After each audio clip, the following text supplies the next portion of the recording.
A graça e a paz, nós estamos retomando as nossas aulas, tendo concluído o bloco que diz respeito à introdução à teologia. Nós vamos, a partir de agora, ver uma introdução à hermenêutica. Nós temos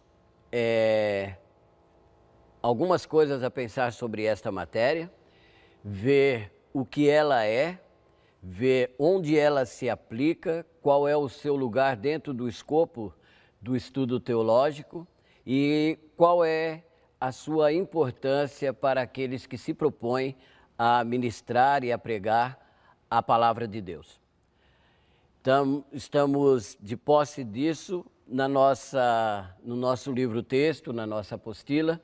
É aquilo que você vai encontrar a partir da página de número 21, onde você vai poder estar comparando e acrescentando algumas coisas àquilo que vai ser dito aqui. É muito interessante que cada uma de vocês se apliquem a ler, a acrescentar sobre o conteúdo que aqui é passado, acrescentar mais alguns dados, mais algumas informações, buscar alguma bibliografia que possa ajudá-las nisso. É um tempo em que a presença está, o contato, o encontro está um pouco dificultoso, então é muito interessante que se aplique a isso. Nós vamos então começar a ver aquilo que é a nossa matéria texto, aquilo que é o que nós estaremos olhando. Eu quero que você preste atenção na nossa primeira parte. Hermenêutica é a matéria que nós vamos nos ocupar daqui para frente. Qual que é o nosso objetivo ao pensar sobre a hermenêutica? Nós vamos, em alguns passos, e tentar nessa e nas próximas aulas, explicar qual é a origem deste termo, tentar definir esse termo e ver o seu uso e importância dentro da interpretação dos textos bíblicos. Hermenêutica é uma ciência que não seria uma ciência basicamente, mas uma teoria que medra dentro de disciplinas diferenciadas. Dentro dela, dentro da interpretação bíblica, dentro dessas disciplinas também na interpretação bíblica. Nós vamos falar, às vezes, de hermenêutica filosófica, nós podemos falar de hermenêutica jurídica. A hermenêutica é também uma teoria dentro da interpretação bíblica. Essa palavra interpretação é interessante que fique bem gravado e fixado na mente de cada uma de vocês. Para quê? Para que nós possamos saber exatamente qual é o cerne, qual é o conteúdo, qual é a base daquilo com que se ocupa a hermenêutica. Eu quero então começar a propor, e quero que vocês vejam, qual que é a origem desta palavra, onde ela se aplica e qual a sua definição. Vejamos então. A palavra hermenêutica, ela vem de um verbo grego, hermeneuin, e de um substantivo hermeneia. Na verdade, a palavra está bem ocupada de se significar interpretação. E nós vamos ver por que este hermeneuin e esta hermeneia. Este termo, ele tem sua etimologia ou origem numa associação que ele tem direto com o deus Hermes, o deus da mitologia grega. Se você puder dar uma olhada no slide que vamos pôr aqui, você vai ver que Hermes, este deus da mitologia grega, se você consegue olhar de perto, você vê que ele é um deus alado. Ele tem asas na cabeça, tem asas nos pés e até o seu bastão, o qual ele carrega, é um bastão alado. Hermes é tido como o deus da comunicação, aquele deus que levava as mensagens de Zeus para todo o panteão e para os homens também. Hermes, além de levar as mensagens que ele recebia, Hermes era aquele que interpretava a mensagem recebida. Hermes via o significado e o que estava dentro, o sentido, das palavras de Zeus, para poder levar à frente esta mensagem. De Hermes, que é chamado Mercúrio na mitologia romana, inclusive no capítulo 14 do livro do Atos dos Apóstolos, numa mensagem, numa pregação onde estão Paulo e Barnabé ocupados em falar a respeito do Evangelho de Jesus Cristo, os homens da cidade confundem aqueles dois homens, Paulo e Barnabé, com divindades do panteão, e dão a Paulo o nome de Mercúrio, que seria na mitologia grega este Hermes, porque era Paulo que transmitia a mensagem. E de Hermes nós temos então a palavra hermenêutica, hermenêutiken, que é exatamente esta interpretação. Você chegar ao texto, você buscar nele o seu significado, você tirar ou extrair desse texto o seu sentido e significado e levar à frente esta mensagem. Daí nasce a palavra hermenêutica. Interessante que se tenha bem em mente essa ideia do começo e de onde se origina esta palavra. Nós vamos ver uma definição que nós tentamos aqui, quero que vocês acompanhem, uma definição que nós tentamos aqui para a palavra hermenêutica. Veja que eu procuro não tratar hermenêutica como ciência, porque vai ser muito discutido isso. Vamos entendê-la como uma teoria dentro das ciências. A teoria da interpretação que torna possível a percepção do texto para lá das suas palavras. O texto para lá das suas palavras. Observem bem e sempre observem que a nossa ferramenta de trabalho é sempre o texto.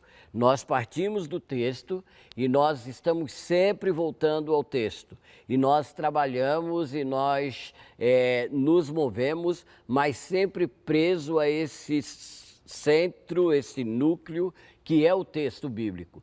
Sem jamais nos divorciarmos do texto, nós nos ocupamos dele. Porém, aqui nós vamos entender o papel da hermenêutica. É a percepção desse texto para lá das suas palavras, para lá do seu simples enunciado. É aquela compreensão que nós temos do fato por trás das palavras. Vamos entender isso? Ela é a teoria que fixa as regras que regem a interpretação dos textos. Teoria que fixa as regras que regem a interpretação do texto. Nós vamos ter esta teoria que nos vão dar as regras para nos ensinar a interpretar o texto. Vamos tentar exemplificar da seguinte maneira. Se nós formos praticar um determinado esporte, qualquer esporte conhecido aí, e nós vamos brincar de vôlei, Só que algum de nós se propõe na hora e nós não vamos brincar como ele é. Nós vamos alterar aquilo que já existe no vôlei. Ao invés de ter uma rede no meio, nós colocaremos duas redes de fundo e que sejam em formas de cesta e que os cortes e que os levantamentos, eles tenham a capacidade de cair dentro dessa cesta e quando for de muito longe, essas cestas valerão 3 pontos e você vai dizer, mas isso é basquete, Joel. Não. O que eu estou fazendo? Eu estou pegando um momento que já existe, que é o jogo de vôlei, e estou alterando as regras ao meu bel prazer. Isso é adulterar aquilo que já existe. É eu quebrar na sua essência aquilo que já existe. A hermenêutica vai ser essa base que nos vai dar as regras para a interpretação dos textos. Quando eu entro com a minha própria percepção, agindo das minhas próprias formas, a partir das minhas experiências, a partir dos meus conhecimentos, a partir dos meus quereres, a partir dos meus desejos, aí eu estou fazendo o quê? Eu estou quebrando a regra de alguma coisa que já existe como base, como um norte para aquilo que eu vou fazer. A hermenêutica vai me dar essas regras e eu ir para a palavra de Deus para interpretá-la sem usar essas regras é adulterar um jogo que já existe. Tentamos partir desse texto e entender isso. Então, a hermenêutica é esta teoria que vai nos dar as regras para as interpretações do texto. Quero que vocês entendam, então, três ações que nós temos para praticar a nossa hermenêutica. Então, vamos ver quais são as ações da hermenêutica. Nós temos três verbos que compõem essas ações: interpretar, integrar e aplicar. É importante que você guarde muito bem essas três ações para que no seu processo de interpretação da Bíblia você saiba sempre esses caminhos pelos quais deve caminhar. Interpretação é quando você vai determinar o sentido do texto, quando você vai olhar um texto bíblico e saber o que está por trás das palavras que ali estão. Cito, por exemplo, o pensamento de Paulo, quando ele fala aos Gálatas, que quando precisou subir a Jerusalém, ele não consultou nem carne e nem sangue. Por outro lado, quando ele fala aos Coríntios, ele diz também que carne e sangue não herdarão o reino de Deus. Você vê Jesus na última ceia, quando ele fala aos seus discípulos que quem não come da sua carne e não bebe do seu sangue, não tem parte com ele. Nós vamos ver três expressões iguais em três contextos diferentes e que vão aplicar três significados diferentes. Carne e sangue de Paulo aos Gálatas não é a mesma carne e sangue de Paulo aos Coríntios. Quando Paulo fala aos Gálatas que não veio consultar carne e sangue, ele está falando que não consultou homem nenhum, que não falou com ninguém que era do clero apostólico, não se consultou com Pedro, não falou com nenhum outro, ele simplesmente tomou a decisão de subir a Jerusalém. Quando nós vemos ele falando aos irmãos coríntios que carne e sangue não herdam o reino de Deus, ele está falando que é a composição desse corpo físico, que era assim conhecido pelos judeus, sangue e vida, carne e estrutura física. Que essa composição física do ser humano não herdará o reino de Deus. Terá um corpo, mas ele explica que este corpo vai ser de outra natureza. Também, quando fala-se de Jesus, que ele diz: quem não comer da minha carne, não beber do meu sangue, ele também está falando que ali está envolvido aquilo que é a essência do seu ministério, que é a sua própria vida em doação àqueles que vêm crer no seu evangelho de salvação. Então, quando você vai ao texto, o texto está duro, o texto está literal ali diante de ti, e você vai ter que olhar para ele e a interpretação, quando nós falamos em é alguma coisa que liga duas coisas que estão distantes, uma viagem internacional entre duas nações, um ônibus intermunicipal entre dois municípios, uma interpretação, você e o texto, entre duas culturas, entre dois polos, entre duas linguagens, entre duas vivências diferentes. Então, a interpretação é você olhar para o texto nu e cru como ele está e você procurar o sentido por trás das palavras ali expostas. O segundo verbo, que é integrar, vai nos propor a ideia de integração, como juntar aquelas lacunas que fazem os distanciamentos, os sentidos e os contextos.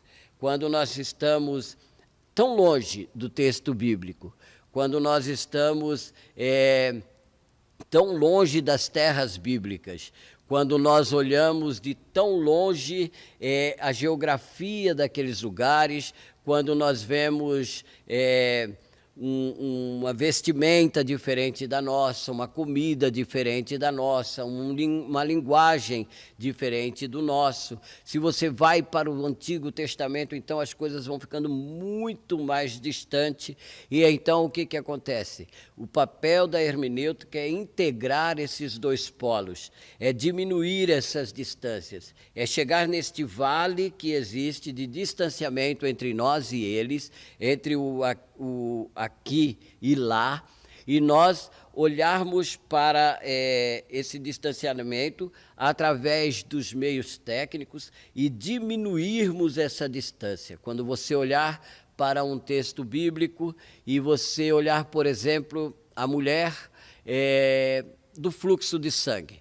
Aquela mulher do fluxo de sangue, ela vai até o lugar onde Jesus está, e ela vai no meio de uma grande multidão, todos vão saber, aí você vai entender a ideia dela ser imunda, tudo pelo texto bíblico, você já interpretou isso, ela não poderia estar ali, mas vamos entender uma coisa, aquela mulher, ela poderia ter entrado no meio da multidão e tocado nos ombros de Jesus, ficaria muito mais fácil, ela ergueria a mão, por entre a multidão, tocaria nos ombros de Jesus. Aquela mulher poderia colocar a mão entre as pessoas, os circunstantes que oprimiam o mestre, e tocar no lado de Jesus. Mas veja que aquela mulher, ela se abaixa, vai quase de gatinho, vamos dizer assim, entre a multidão, e ela toca embaixo, na orla das vestes de Jesus.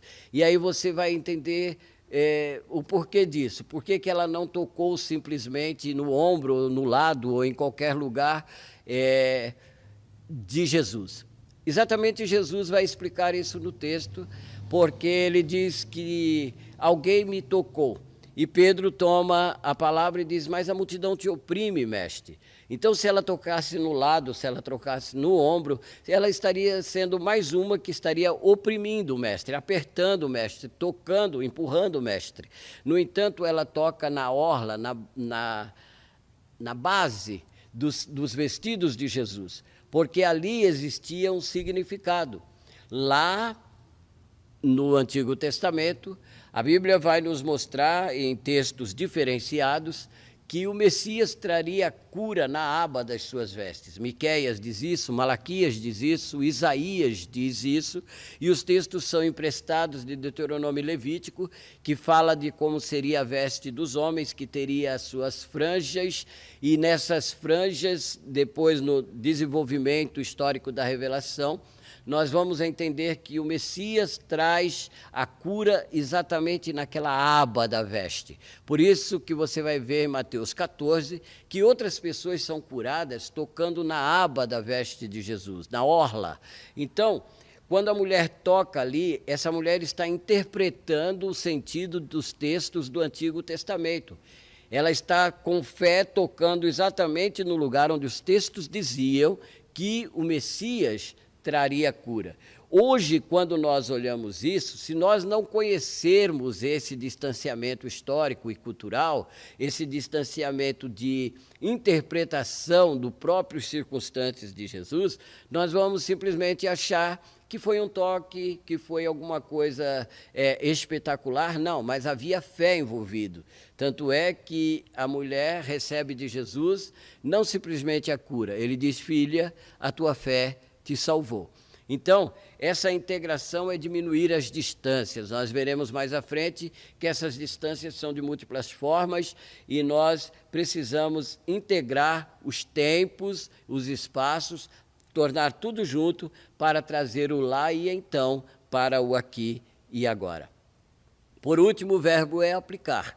A aplicação é a adaptação dos significados aos fatos, ou seja, é aquilo que nós pegamos o que foi lá e então, como ocorreu lá e então, os porquês daquilo que estava acontecendo lá e trazemos para cá para que a palavra de Deus não se perca no tempo, para que nós não andemos por caminhos e fiquemos 2000 anos antes de nós e fiquemos lá nas terras da Palestina, sabendo quantos tijolos tinha no poço de Jacó, e fiquemos sempre andando com Jesus às beiras das praias do Mar da Galileia, que é um lago. Nós não fiquemos lá. Nós temos que trazer esse texto, porque a palavra de Deus é atual, ela é viva, ela é para nós. E nós temos que trazer isso e aplicar no aqui e agora. As ações da hermenêutica é exatamente isso: conhecer o sentido do texto, diminuir as distâncias dos seus contextos e aplicar dentro da contemporaneidade aquilo que é a palavra de Deus ou a mensagem da palavra de Deus para o homem. Fica aqui, então, o primeiro exposto dessa primeira aula e nós veremos, então, na sequência, a importância da hermenêutica para nós nos nossos dias. Amém.